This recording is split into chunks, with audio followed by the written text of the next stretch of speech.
Pessoal, então aqui sou eu, Sabrina, fruto do cursinho também, né?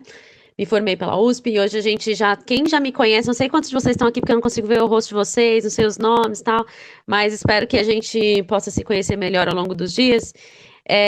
Quem estava aqui comigo no primeiro dia de aula presencial, eu tive uma conversa bem importante com vocês a respeito da política do cursinho, né? E hoje eu tô para falar de biologia, tá bom? Então hoje o assunto não é a política do cursinho, apesar de todo esse movimento não deixar de ser política do cursinho, tá bom?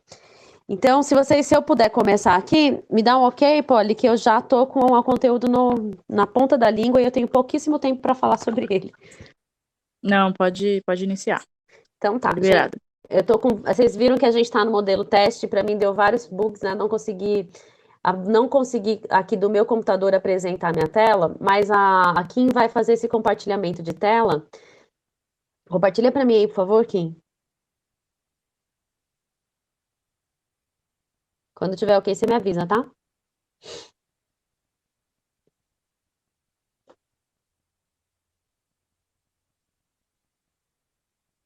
Kim? Tá ok, Sabrina. Tá Já ok. apareceu. Vocês estão vendo a tela? Só tem que maximizar, eu acho. E aí, tá aparecendo? Tô tentando abrir aqui a tela para ela ficar maior. Peraí. Eu não estou vendo, mas se vocês. Ah, agora sim. Pode colocar no modo de apresentação, tá, Kim? Tá, tô tentando aqui. Obrigada. É que ele vai pedir para você fazer Ele tá pedindo para você fazer login. Mas se você apresenta. Eu acho que você pode apertar aí. Não sei se no seu computador o F2 ou alguma coisa assim que faz a apresentação. Tenta o F5. Isso é a atualização?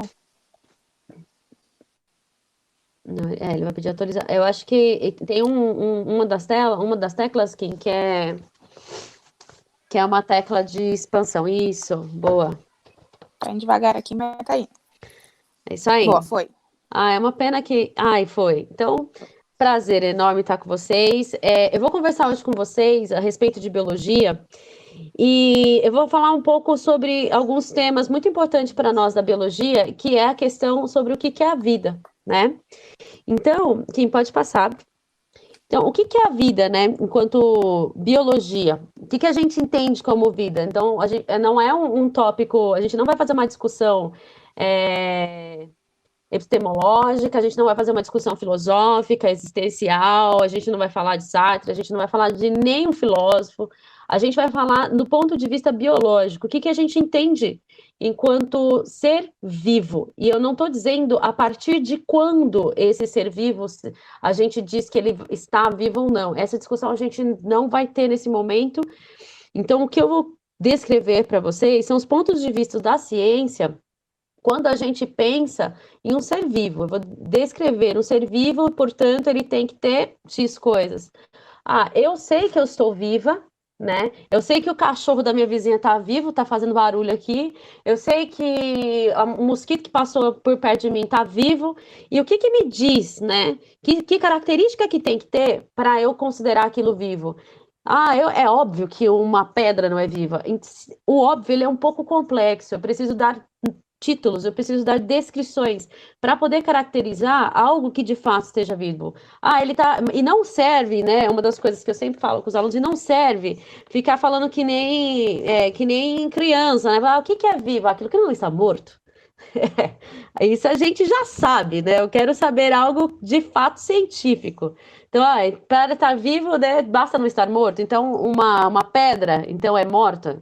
Né? Então, esse tipo de coisa, para o Enem e para o vestibular e para o ensino médio, já não é suficiente. A gente precisa encontrar meios de descrever. E aí, lá no começo da nossa vida escolar, a gente aprende que um ser vivo é aquilo que nasce, cresce e morre. Nascer, crescer e morrer é muito simplificar um conceito que é tão difícil quanto esse, né? E aí, observem, não sei quem tá no chat aí, o Polly, não sei quem é que a gente tinha combinado que ia ficar no chat. Tem um link lá em cima, que é assim, gg.gg/bio16052020, tanto para quem tá no YouTube quanto para quem tá aqui no Jitsi, é o link da minha apresentação. Então, é um material que já pode ficar para vocês, tá bom? Então, vocês vão ter em vários lugares aí, ó, que se vocês clicarem, te levam a um material, e eu vou mostrar para vocês que lugares são esses. Então, já é um material já todo referenciado, então fica bem legal para vocês poderem acessar outras plataformas, outras referências.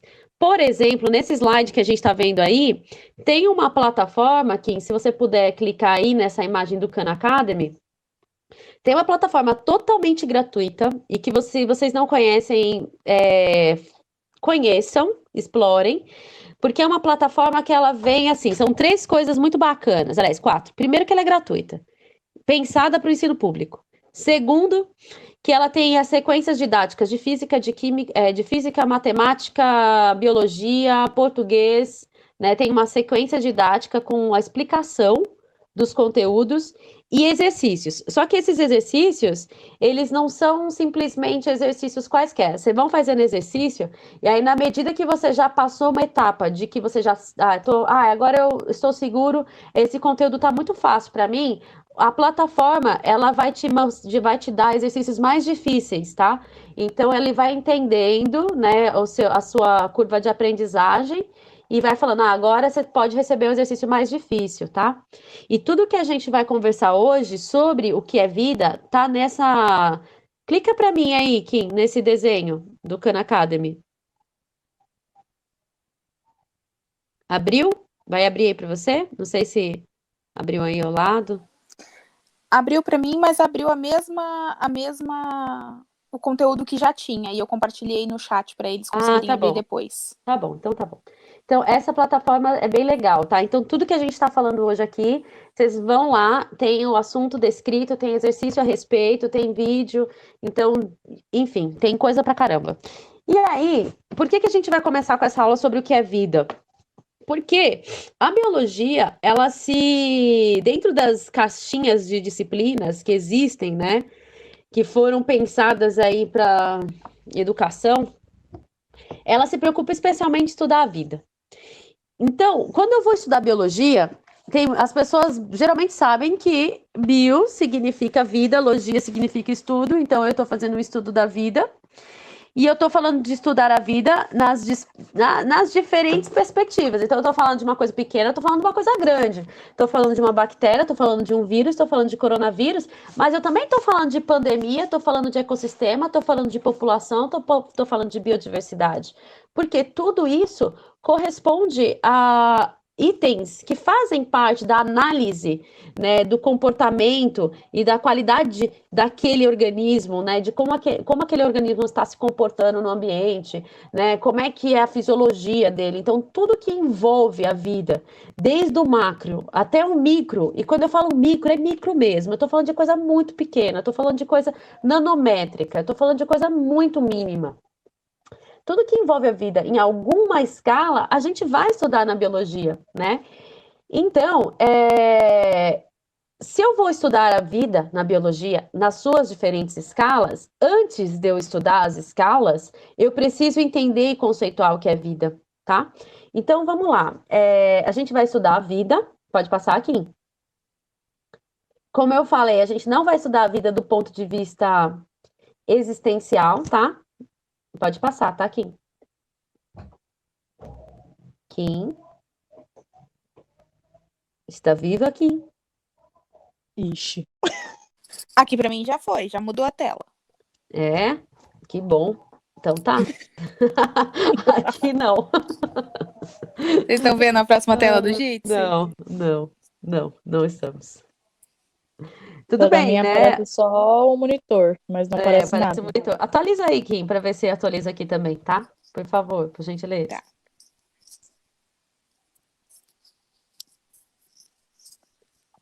Foi aí?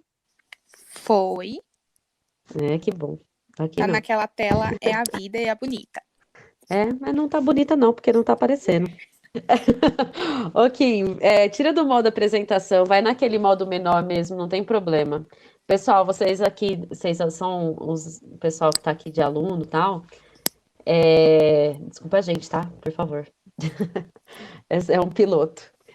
Então tá, enquanto a Kim vai voltando aí, eu vou continuando aqui para conversar um pouco com vocês, porque a gente está falando, então, de algumas características que tem o ser vivo. E aí a gente vai falar de 6 nessa aula, né?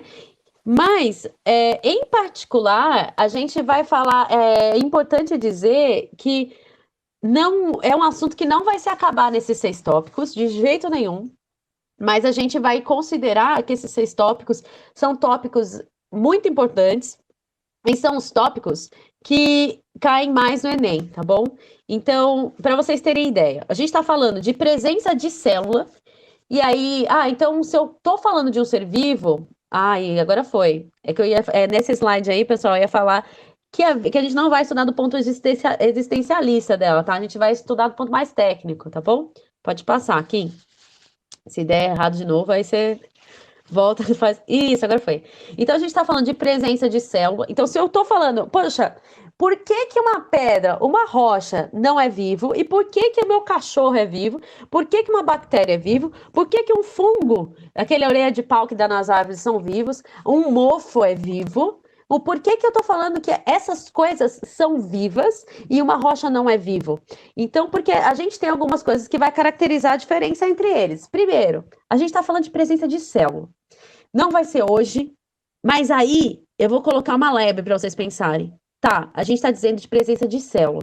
Pelo menos uma célula. Então, se o ser vivo tem que ter pelo menos uma célula, tá? Então, se eu considerar, por exemplo, uma bactéria, a bactéria, o indivíduo adulto, o adultão, assim, maduro da galera, tem uma única célula. Uma única célula. Eu não, eu sou uma pessoa que tem muitas células, têm muitas células, um mofo tem muitas células, esses seres vivos multicelulares, né? E aí fica bem fácil de entender que eu sou multicelular, porque você olha a estrutura do organismo, a possibilidade de ver e enxergar esse indivíduo adulto sem o uso de microscópio, você entende que esse ser vivo tem muitas células, né? É um multicelular. Agora, um ser vivo, indivíduo adulto, que para que eu consiga encontrar aquele adulto e vê-lo, eu preciso de uso de um microscópio, que é um instrumento que vai me aproximar de coisas muito pequenas, né? Então, beleza, conta como ser vivo. Uma bactéria é um ser vivo, mesmo que ela tenha uma única célula. É um ser vivo unicelular. E aí a lebre que eu ia perguntar para vocês aí, numa outra aula que vocês vão ter, que é uma aula que vocês devem gostar pra caramba, que é a aula que vocês vão estudar células, né? Que raios caiu no meu colo estudar mitocôndria, núcleo, cloroplasto, todas essas coisas, né? Primeiro, porque a gente sabe que um ser vivo tem pelo menos uma célula, muitos seres vivos são compostos por uma única célula, e tem outros que são multicelulares, aí até aí tudo bem. Só que a hora que eu olho para aquela célula e vou olhar, tá, isso aqui é uma célula, como é que você vai dizer que aquilo é uma célula? Eu estou dizendo que tem que ter uma célula. Outra pergunta é, o que é uma célula? Porque você precisa reconhecer, diagnosticar, caracterizar. Tem que olhar para o negócio, você olha para o copo e fala assim, isso aqui é um copo, né? Bacana, tem um buraco, tem água dentro, beleza, é um troço que eu uso para tomar água, mas facilmente eu consigo desenhar um copo, identificar esse copo, dizer para que ele serve, porque eu tenho na minha cabeça uma imagem do que é um copo, um conceito do que é um copo. Então eu digo assim, um copo não é uma cadeira porque eu tenho um conceito de copo. Então, o que eu quero dizer para vocês é o seguinte: tem coisas que a gente diz que não é vivo pelo fato que não tem célula. E para você dizer que não tem célula, você precisa ter um conceito de célula. Você precisa abrir sua cabeça e falar assim: tá, legal, isso é uma célula. Então, eu preciso conhecer o que é uma célula para entender por que aquele X ser vivo, que a gente vai falar mais pro final da aula, não é considerado uma célula, não é considerado um ser vivo. Afinal de contas, não tem célula, né? A outra coisa que a gente vai discutir, eu vou mostrar para vocês daqui a pouco, é a questão de ter um metabolismo autônomo e fazer homeostase, né? Buscar a homeostase, né? Que eu vou explicar daqui a pouco para vocês o que é isso. Reação. Você vai ter que reagir, minha gente. Eu vou lá, eu pego uma pedra, taco a pedra na água e ela assim, pode falar palavras feias, mesmo estando no YouTube? A gente vai ter que editar e colocar o pi, né? Porque eu tô me segurando aqui um tanto. Eu tô me Vamos segurando um simplificar. tanto. Eu falei, puta que pariu, já. Não, vou falar, né? Ah, já sou. Gente, lá no YouTube, tirem suas crianças da sala, tirem suas crianças da sala. E outra coisa também, pelo menos quando for minha aula, né? Porque eu sou meio Dercy Gonçalves. E a outra coisa é que a gente já colocou o conteúdo como impróprio para criança. Eu fiz isso, né? Porque eu já sabia que era eu que ia dar aula. Então, olha só. Se eu pego uma pedra e jogo na água, dou um chute na pedra, a pedra cagou pra mim. Ela tá nem aí, ela não tem reação, ela não tem um estímulo que responde ao ambiente. Ela não tem isso, né? Agora, eu tenho, porque se eu der uma bicuda numa pedra, eu reajo àquilo ali imediatamente. Eu xingo a minha mãe, eu xingo meu pai, eu penso coisas que eu não deveria. Então eu tenho uma reação. E meu corpo também tem uma reação. A reação do inchaço, a reação da dor. Então eu tenho reações ao ambiente. Um ser vivo precisa reagir, minha gente, porque senão a natureza, senão não faz, senão você vai ser levado, né? Você vai ser engolido, predado. Você precisa reagir aos estímulos do ambiente, né? A outra coisa que todo ser vivo tem que ter é material genético. E aí, quando eu falo de material genético, logo na sua cabeça vai vir a palavra do DNA, que é aquele material que está dentro da sua célula, que corresponde às características do seu corpo. Que é isso que é mais ou menos comum, né? O senso comum do material genético. Mas eu não estou falando só disso, tá? A gente vai ter uma aula específica para cada tópico desses, uma ou mais, tá bom? Porque uma ou mais corresponde a entender melhor esses conceitos e, portanto, estudar mais a vida, né? Então, o material genético não é, primeiro, não é só DNA. Pode anotar isso, anota isso aí no caderno de vocês. Por quê? Eu tenho, assim, eu apostaria, eu gosto de apostar partes dos corpos dos alunos, mas como eu não sei os nomes de vocês de cor, então tudo bem, eu vou apostar do Arles. Eu apostaria o braço direito do Arles, para não dizer outra coisa, porque, né? Eu apostaria o braço direito do Arles, que lá na avaliação do Enem, ele não vai ficar falando só do DNA. Por quê? Porque o DNA é óbvio, entendeu? O Enem vai te perguntar daquilo que não é óbvio. Existe uma outra molécula, primo, né, irmão, parente, parente químico, né? Não equivalente, mas da mesma classe, né, de moléculas, que se chama RNA. O RNA também é um material genético, também é encontrado nas suas células e também auxilia na tradução e transcrição daquilo que você será, né? Daquilo da cor dos seus olhos, do funcionamento do seu corpo, de quais proteínas estarão presentes em você. Então, o RNA é primo irmão do DNA, tá lá na sua célula, e se eu tiver algum organismo que não tem DNA e tem RNA, ele conta como ser vivo. Por quê? Porque eu tô falando em material genético. É que não é possível nessa aula que eu tenho só mais 15 minutos, e eu já sei que. Não, eu tenho mais uns 25. Tá Arles, liberado. tá, obrigada, então.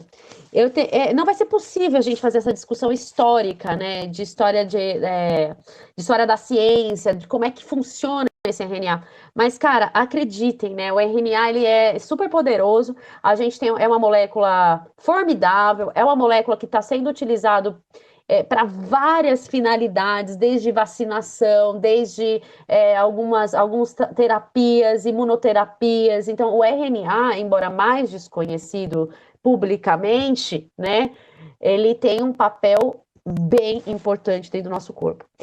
A penúltima é a reprodução. Então, todo ser vivo tem que reproduzir. E a última é a evolução. Vou passar por um de cada para vocês, para reafirmar isso que a gente está falando, tá? E dar algumas ilustrações para vocês, porque a gente também queria fazer uns exercícios com vocês ainda hoje, tá? Pessoal, tem alguma pergunta? Falei demais, falei rápido. Querem tá tudo bem com vocês? Vocês podem colocar aí, ó. Levanta a mão, quer abrir o microfone, quer falar. Só não precisa. Quer falar alguma coisa? Alguém? Tem pergunta aí no YouTube? Não, ainda não. Tá Não. tranquilo, tá dando para entender bem. Tá, então, pessoal, se Manda tiver bala. dúvida, manda ver, viu? Vocês estão aqui no Jitsi, não é por acaso, é para perguntar mesmo, privilegiado o espaço para isso. Então, tá bom, passa para mim pro próximo, Kim, por favor. Então, a gente vai começar com presença de célula, tá? Então, nesse slide, a gente tem 4 imagens, 5, na verdade, né? 5 imagens que estão me referindo às células. Então, o que é uma estrutura celular? A estrutura celular e é importante que eu saiba isso, ela precisa ter algumas coisas mínimas. Então, olha essa imagem vermelha que tá aí. Kim, se você puder, você tem um laser no Google Slide? Tem um laser, não sei se você vai achar aí. Ele tá na barrinha, assim, onde tem uma barrinha que tem um laser. Se você achar, isso aí, apontador, tá escrito apontador. Obrigada. Circula essa daí. Isso, essa figura vermelha, ela é uma foto, né? Ela é uma fotografia de muito aumentada de bactérias da família da espécie de Lactobacillus, que são aquelas do Yakult, né? Essas bactérias, cada uma dessas que vocês estão vendo aí, cada trocinho desse vermelho é um indivíduo adulto. E esse indivíduo adulto, por dentro, ele tem algumas coisas, tá bom? Então, por exemplo, vai nesse laser, pega o laser para mim, Kim, e mostra a parte interna dessa figura verde, né? Dentro dessa parte interna da figura verde, vocês conseguem ver por dentro, bem solto, um DNA dessa bactéria em roxo. Então, primeiro, para ser célula, o material genético que a gente tinha conversado lá atrás, de ser DNA ou RNA, nesse caso, o DNA, né, mais exposto, mas também existe fragmentos de RNA que não foi, na verdade, a figura não apresenta, mas tem. Então, esse que está em roxo são algumas moléculas de DNA. E essas moléculas de DNA estão livres, né? Não totalmente livres, preciso dizer isso, porque às vezes a gente pensa que a bactéria é um saco de DNA ambulante que igual, sei lá, igual uma sacola cheia de, sei lá, de qualquer coisa que está solta ali dentro. Não é tão solto, tá? Ela tem algumas conexões aí, mas para não ficar tão balançando. Mas imagina então que você tem um estojo, e dentro desse estojo você tem essas, sei lá, linhas que correspondem, linha mesmo, fio de linha, que correspondem a esse DNA. E esse DNA tem algumas partes que eles têm algumas colinhas para não ficar tão bambo dentro do seu estojo. Então é um pouco parecido, né? Bem, um pouco parecido não, vai. Eu diria que a ideia é a mesma, né, para a estrutura das células das bactérias. Então, esse indivíduo, por exemplo, é um indivíduo unicelular. E dentro dessa célula verde tem umas bolotinhas. Essas bolotinhas, elas são coisas que vocês vão estudar mais para frente melhor, mas são chamadas organelas. É como se fossem pequenos órgãos mesmo. Então, você tem um pulmão que faz as trocas gasosas no seu corpo. Dentro da célula do pulmão, de cada uma delas, existe uma estrutura de organela que corresponde ao uso do oxigênio, né? Que vai usar o oxigênio numa reação química específica. Então, dentro da bactéria, a bactéria tem um tipo de organela que é o ribossomo, não importa decorar isso agora, tá? Mas em algum momento sim. E essa organela, ela faz para a bactéria as proteínas que essa bactéria vai usar. Então, a bactéria tem material genético dentro, um pouco solto, é verdade, mas, além disso, ela tem uma organela que vai ajudar a produzir uma proteína. Puta, que pariu, que legal, sabe? Então, ela é um organismo, por menor que seja, ela tem uma autonomia. Ela tem um material genético, ela tem alguma coisa que vai produzir para ela as proteínas. E por fora, ela tem uma estrutura de membrana. E essa membrana, ela é uma estrutura que é feita de gordura, é feita de proteína, né? E essa é uma bactéria, um indivíduo adulto inteiro. Ali, então, quando você pega assim lá o seu Yakult, balança, e ali embaixo tá aquela crosta, né, que vai para lá e vai para cá, vai para lá e vai para cá. Imagine aí na tua cabeça, se cada bactéria adulta é uma célula única, pequena, milimétrica, né? Que você não consegue ver a olho nu, só no microscópio, quantas bactérias tem no seu Yakult? Para poder porque quando você vê aquela crosta balançando, é tudo bactéria, viva, né? E que vai fazer um trabalho super importante dentro do seu intestino para ajudar na digestão. Então, aquilo lá é vivo E se tá mostrando se tá pastoso, é porque ali, minha filha, você tem muitas e muitas e muitas bactérias. Outra coisa que a gente tem aí nessa imagem são as células já com essa parte roxa, tanto da célula vegetal, que está em verde, quanto da célula animal, que está em azul, é o núcleo, né? E aí, diferente da bactéria, porque ter esse pacotinho dentro da célula é legal, tem um núcleo, é um pacotinho, esse pacotinho roxo, é super importante, por quê? Porque aí não fica tão solto o DNA, o material genético, não fica tão vulnerável. Essa molécula fica menos vulnerável. E além desse núcleo, existem outras milhares, né, milhares não, vai, que eu fui bem exagerada, mas algumas, né, algumas organelas, talvez algumas dezenas de organelas dentro, né, de cada uma dessas células para fazer funções específicas, desde fazer a proteína, assim como acontecia na bactéria, até respiração, até digestão. Então, tudo dentro da bactéria, da célula animal e da vegetal tem um pedacinho dentro da célula que é um compartimento que vai fazer uma reação específica, né? Então, existem diferenças entre célula animal e vegetal, que não é o foco da aula, mas o que tem que ficar de mensagem aqui?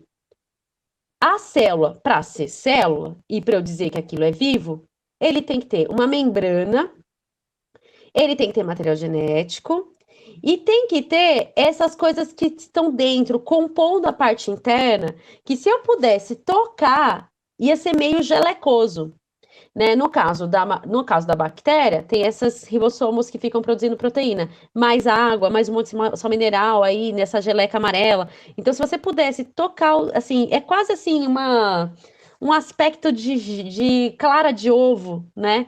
E essa clara de ovo com vários compartimentos separados, né, no caso do animal e do vegetal, para poder fazer algumas reações específicas. Pô, eu olhei pro negócio lá no vestibular, lá no Enem. Não tem algum desses três componentes, que é essa parte gelecosa de citoplasma, a membrana, né, que é a membrana basicamente, então, é essa envoltório. E o material genético, seja ele em núcleo ou não, se não tiver um dos três, para a ciência conceitual, não é célula. E aí eu não vou dizer que é vivo, tá bom? Próximo. Aí, o que mais? Para ser vivo, o ser vivo ele tem que fazer homeostase. O que é isso? Ele tem que procurar equilibrar o corpo dele com o meio ambiente para que ele não morra, né? Para que ele não perca as possibilidades de metabolização, de reação química, que leva à falência da célula. E se as falências da célula culminam na falência do sistema, do tecido e por aí vai. Então, o que é uma homeostase? Por exemplo, nesse coelho aí, o que esse coelho tem? Ele tem uma puta de uma orelhona, e aí ele mora em um lugar muito quente, muito quente. E essa orelhona do coelho é uma estratégia do coelho para homeostase. Por quê? A orelha é mais fina, com essa quantidade de vasos sanguíneos aí, ajudam o coelho a equilibrar a temperatura do corpo. Então, o sangue passa pela orelha e vai equilibrando. Então, tá um calor do cão. Então, ali ele vai ajudar a refrescar, né? Porque os coelhos, eles são, né? Ele tem esse... Eles estão em lugares que, às vezes, tem essa questão de troca de calor importante, né? Que senão eles podem sobrecarregar e ficar muito quente e levar, assim, a um superaquecimento. Então, a gente tem estratégia de homeostase. Por exemplo, uma outra estratégia.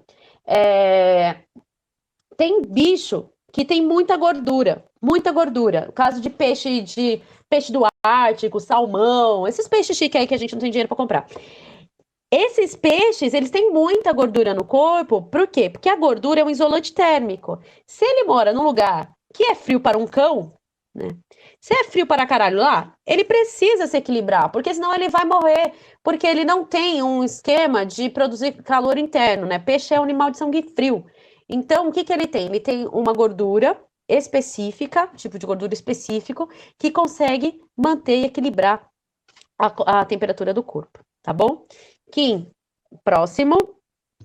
Eu vou tentar acabar com esse primeiro pedaço aí, ó. Eu tenho mais 3 slides muito importantes para falar. Metabolismo. Então, olha só. para ser ser vivo, tem que ter célula e eu tenho que lembrar do que é uma célula. Homeostase, eu tenho que lembrar o que é homeostase. Então, eu tenho estratégias de equilíbrio, né, interno com externo, tá? E a mesma coisa aí para metabolismo. Então, o que é o metabolismo?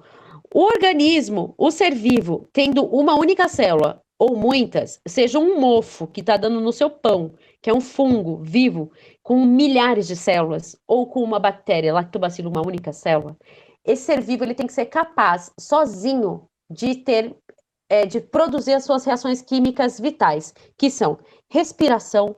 Puta que pariu, respiração é uma reação química. É muito química.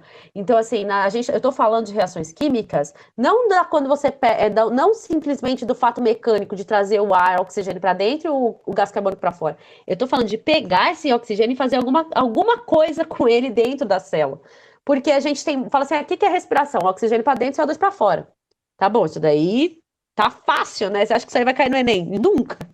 Né? Vai ser assim bem mais difícil do que isso. Então, o que é a respiração? A respiração, ela não acaba no fato que você pegou o oxigênio e trouxe para dentro e tirou o CO2 para fora. Eu estou falando do que acontece no seu corpo quando o oxigênio está lá dentro. A reação química que ele faz, quando ele quebra o açúcar, transforma em energia e como produto ele tem o gás carbônico.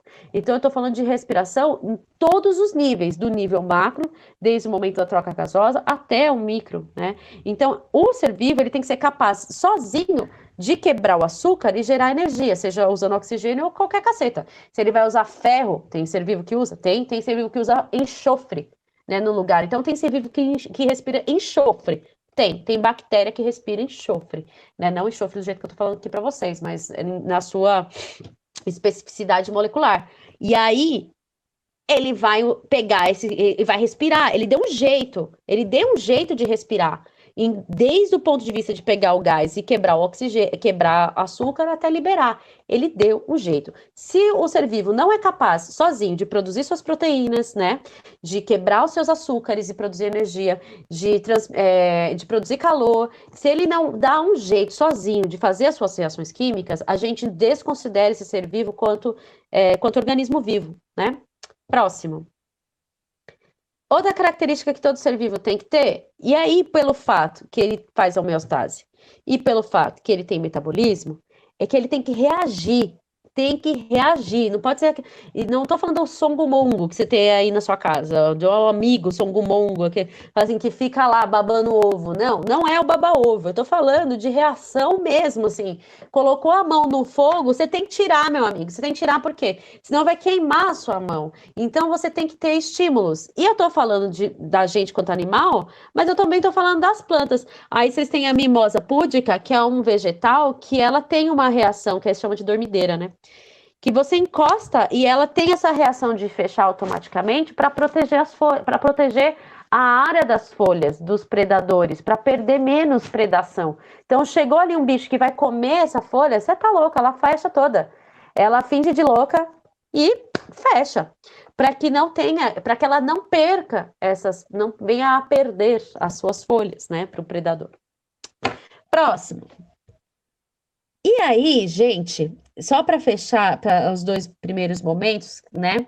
Esse ser vivo ele tem que ser passível de evolução. A gente não vai ter essa aula agora, porque a evolução é um tópico à parte que vai 50, 60, 70, 3 aulas, um trimestre, um bimestre, um semestre, tá? Então, mas na biologia, a gente pensa a princípio da evolução, tá?